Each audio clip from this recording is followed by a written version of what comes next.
안녕하세요. 물리학원 12번째 수업 시작하겠습니다. 이번 수업 시간에는 에너지 보존의 한 형태인 연력학 법칙을 이해하기 위해서 필요한 열과 온도에 대한 기초적인 개념을 익혀보겠습니다. 이번 시간에 배우는 내용들은 연력학이라는 물리 분야의 근본적인 내용이고, 온도에 따른 물체의 변화 자체는 공학이라는 분야에서 매우 중요하게 다루는 주제입니다. 물이 들어있는 주전자에 열을 가합니다. 무슨 일이 일어날까요? 손으로 만져본다면 뜨거움을 느낄 수 있습니다. 물과 수증기의 온도가 올라가기 때문이죠. 또 물이 끓을 때 뚜껑이 팔딱팔딱 움직이거나 주둥이에서 우하고 수증기가 나오는 모습도 볼 수 있습니다. 수증기의 부피가 증가하기 때문입니다. 비슷한 사례를 하나 더 살펴보겠습니다. 찌그러진 탁구공을 뜨거운 물에 넣으면 탁구공이 펴집니다. 뜨거운 물에서 탁구공 속 기체로 전달된 열이 탁구공 내부의 온도를 증가시키고 탁구공의 부피가 증가합니다. 에너지의 차원에서는 이렇게 말할 수도 있습니다. 뜨거운 물에서 탁구공 속 기체로 열이 전달되어 기체의 내부 에너지가 증가합니다. 그리고 외부에 일을 하기도 합니다. 바로 이것이 연력학 1법칙입니다. 하지만 모두 이해하기는 어렵죠. 몇 가지 질문을 해보겠습니다. 열이란 무엇인가요? 여기에서 증가한다는 온도라는 건 무엇일까요? 일을 한다는 것은 무슨 의미일까요? 본격적으로 연력학 법칙을 이해하기 전에 이러한 개념들을 먼저 이해해야 할 필요성이 느껴지나요? 이번 시간에는 연력학의 핵심, 열과 온도에 대해서 먼저 알아보겠습니다.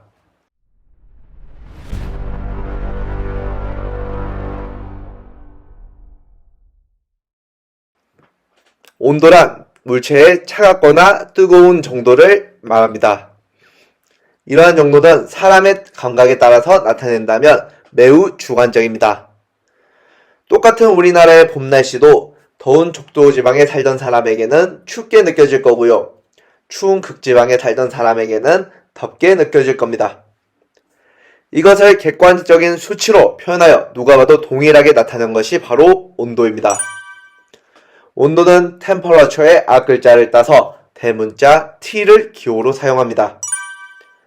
단위는 온도의 종류에 따라서 다릅니다. 여러분들이 꼭 알아야 하는 온도는 두 가지가 있습니다. 바로 섭씨 온도와 절대 온도입니다. 섭씨 온도는 도씨를 단위로 사용하고요. 이 사진 속에 나오는 셀시우스라는 사람이 만들었습니다. 일기압에서 물이 어는 점 0도씨, 끓는 점 100도씨를 기준으로 만들었습니다. 중국 사람들이 이 사람을 자꾸 섭씨라고 부르기 때문에 동양권에서는 섭씨 온도라고 부릅니다. 절대 온도는 대문자 K, 켈빈을 단위로 사용합니다.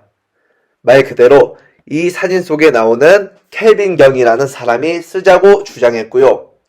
절대 온도의 의미에 대해서는 이따가 뒤에서 얘기해 보겠습니다. 화씨 온도라는 것도 있지만 이건 미국에서 쓰는 온도이기 때문에 사뿐히 넘어가겠습니다. 단 섭씨 온도와 절대 온도를 서로 환산하는 방법 정도는 알아두고 갑시다. 섭씨 온도에서 약 273을 더해주면 절대 온도가 됩니다. 예를 하나만 들어볼까요? 선생님이 좋아하는 섭씨 온도 20도씨를 절대 온도로 나타내면 어떻게 될까요? 간단합니다. 20도씨에 273만 더해주면 됩니다. 그러면 293 켈빈으로 구할 수 있습니다.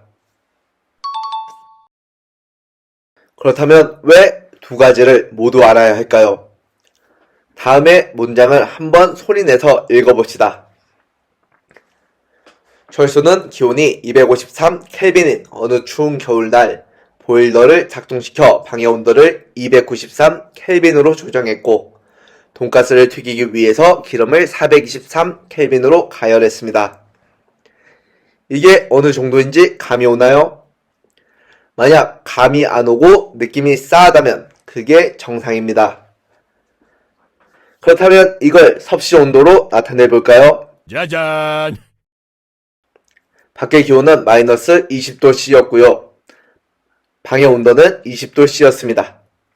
기름의 온도는 150도씨입니다. 어떤가요? 바깥 날씨의 추위가 방의 따뜻함이, 기름의 뜨거움이 확 다가오죠. 이렇게 우리가 일상에서 사용하는 가장 친숙한 온도가 바로 섭씨 온도입니다. 그렇다면 절대 온도는 어디에 있을까요? 혹시 샤르르 법칙이라고 중학교 때 배운 거 기억나나요?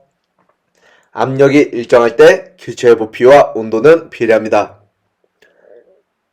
그렇다면 온도가 달라질 때 부피가 어떻게 달라지는지 예측할 수 있겠죠.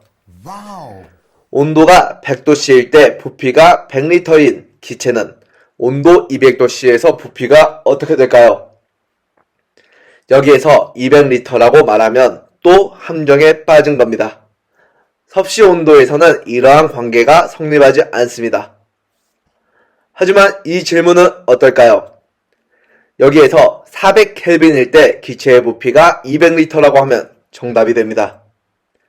이러라고 만든 온도가 바로 절대 온도입니다.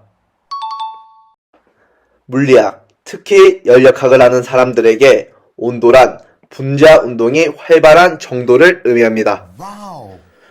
우리 주변의 물질을 이루는 분자들은 끝없이 불규칙한 운동을 하고 있습니다. 이를 분자 운동이라 부릅니다. 온도가 높을수록 분자 운동이 활발해집니다. 그렇다면 반대로 온도를 낮춘다면 분자 운동은 둔해지겠죠.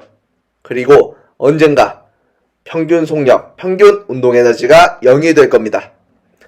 이 온도는 이론상 약 마이너스 273도씨이고요. 이 온도를 0켈빈으로 절대 온도의 기준으로 잡았습니다. 이 온도를 절대 영도라고 부릅니다. 결론부터 내자면 이상기체 분자의 활발한 정도를 나타내는 물리량, 평균 운동 에너지는 절대 온도에 비례합니다. 이러한 사실은 뒤에 연력학 법칙을 이용하는 데 매우 유용하게 사용되는 도구이기 때문에 꼭 기억해 둡시다.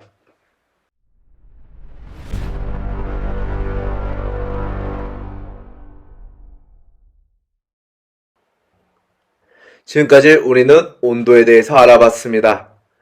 온도가 다른 두 물체 사이에서는 에너지가 이동합니다. 이렇게 온도 차이에 의한 에너지 이동을 열이라 부릅니다. 그래서 열을 알아보기 전에 지금까지 온도에 대해서 계속 얘기한 겁니다. 열은 영어로 heat입니다. 하지만 기호로 나타낼 때는 주로 이동하는 열의 양, 열량을 나타내기 때문에 양을 나타내는 quantity의 앞글자를 따서 대문자 Q를 기호로 사용합니다.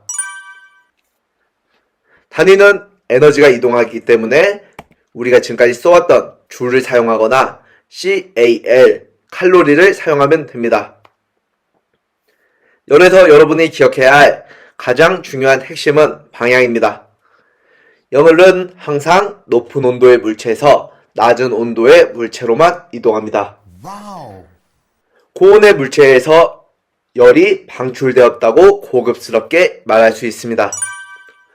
저온의 물체에서는 열을 흡수했다고 말할 수 있습니다. 방출, 흡수, 이러한 용어들에도 익숙해져야 합니다. 열을 방출한 고온의 물체는 에너지가 감소하겠죠. 온도 역시 감소합니다. 열을 흡수한 저온의 물체는 에너지가 점점 증가할 겁니다. 온도도 증가하게 됩니다. 이걸 그래프로 나타내면 이렇게 표현할 수 있습니다. 그러다가 언젠가는 둘의 온도가 같아진 상태가 옵니다.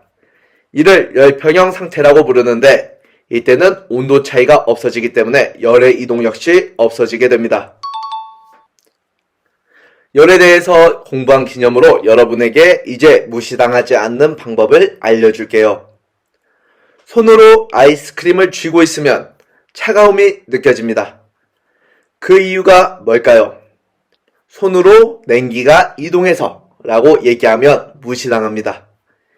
이 세상에 냉기라는 것은 없습니다. 손에서 열이 아이스크림으로 이동하기 때문에 여러분이 차가움을 느끼는 겁니다. 그 증거로 아이스크림은 열을 흡수해서 녹습니다. 오른쪽에 나와 있는 사진에서 물수건을 머리 위에 올리면 차가움이 느껴집니다. 그 이유는 뭘까요? 머리에서 열이 물수건으로 이동하기 때문입니다. 그래서 물수건은 열을 흡수하기 때문에 온도가 올라갑니다. 오늘 배운 내용을 뜨거운 물에 넣은 탁구공에 적용해보며 정리해보겠습니다. 온도란 물체의 뜨겁고 차가운 정도, 분자운동이 활발한 정도를 나타냅니다. 여기에서는 뜨거운 물의 온도가 탁구공의 온도보다 높습니다. 열은 뜨거운 물에서 탁구공으로 이동하겠죠. 열을 방출한 뜨거운 물은 온도가 감소하고요. 흡수한 탁구공의 온도는 증가합니다. 언젠가는 둘의 온도가 같아지는 열평형 온도에 도달하고 열의 이동은 멈춥니다. 여기까지가 오늘 배운 내용이었고요. 열과 온도에 의해 물체의 상태가 어떻게 변하는지, 이 사실은 제품을 개발하는 공학에서 매우 중요하게 여겨지는 주제입니다. 공학도를 꿈꾸는 학생들을 위해 알아두면 좋을 몇 가지 개념들을 알려주겠습니다. 먼저 열의 이동 방법에는 전도, 대류, 복사가 있습니다. 또 열 용량이라는 개념을 알아두면 열의 이동에 의해 온도가 어떻게 변하는지 이해할 수 있습니다. 또 열팽창이라는 개념을 알아두면 열의 이동에 의해 부피가 변화하는 양상을 이해할 수 있습니다. 우리는 열의 이동에서 변하는 물체 중에서 이상기체에 집중해서 이상기체의 온도, 부피, 압력이 어떻게 변하는지 알아보겠습니다.